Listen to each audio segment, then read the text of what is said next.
Hi, this is Corncod One of Nationalist News and Notes. Uh, Being talked about in the media right now a lot is the end of the Weekly Standard, that neocon rag out of New York. Neoconservatism is probably at its lowest ebb in the United States ever since it emerged in the late 60s, early 70s. It was basically a Jewish ethnic thing all along, with a few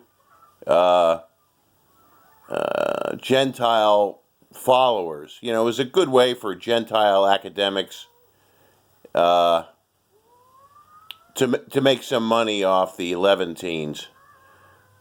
Neoconservatism always was. It's a phony ideology. You know, it never really expressed any true aspirations of the American people as a whole. It was just a special pleading for an ethno-religious group. And yeah, still we have people like Bolton, because, certain foreign policy people can make a lot of money by cozying up to these wealthy Levantines. Neoconservatism was influential, sadly, in the conservative movement, but not so influential that large numbers of Gentile conservatives would go around saying that they were neocons. Because I think even then, even though a lot of conservatives are pretty dumb, even then they knew the whole neocon thing was special pleading for an ethno-religious group. So yeah, goodbye to the Weekly Standard and its rather annoying little editor, Bill Kristol. His father, Irving, was one of the founders of the movement. One of the things you'll see very strangely in neoconservatism is nepotism. Usually, the major neocon players right now are all relatives of the original neocon commentators back in the 1970s. So it's always been a phony ideology. Now unfortunately, it did have, and still does have, influence on American foreign policy, which is horrific. Mainly in getting the United States involved in useless wars in the Middle East and the areas around the Middle East to defend the state of Israel. You know, it was always their plan to drag the United States into extensive wars for the neocons' favorite country, which wasn't the United States. But with the rise of nationalist populism,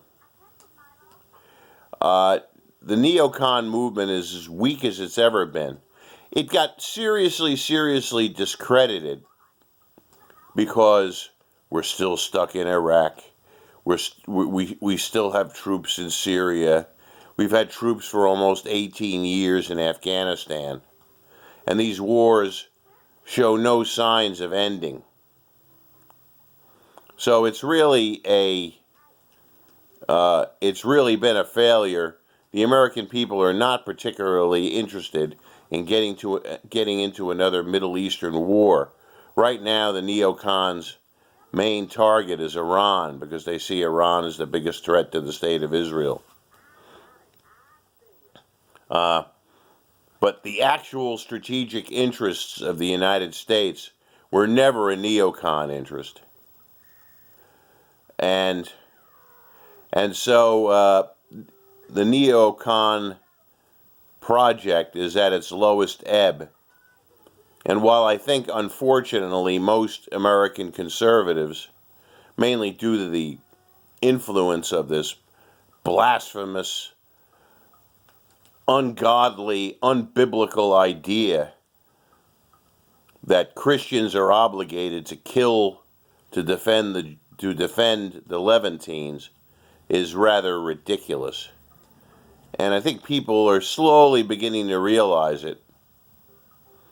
And frankly, right now, American evangelicalism is on a decline.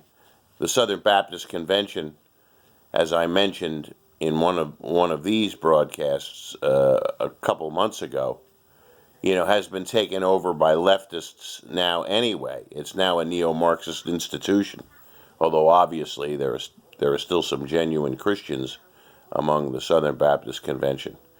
But one of the great features of American evangelicalism is its great desire to go to war and kill people on behalf of the state of Israel, which I've often found extremely strange and eccentric and anti-biblical and blasphemous. But goodbye, Weekly Standard, and we can only hope and pray that neoconservatism continues to fade and eventually leaves American public life. This is Corncod One of Nationalist News and Notes, signing off.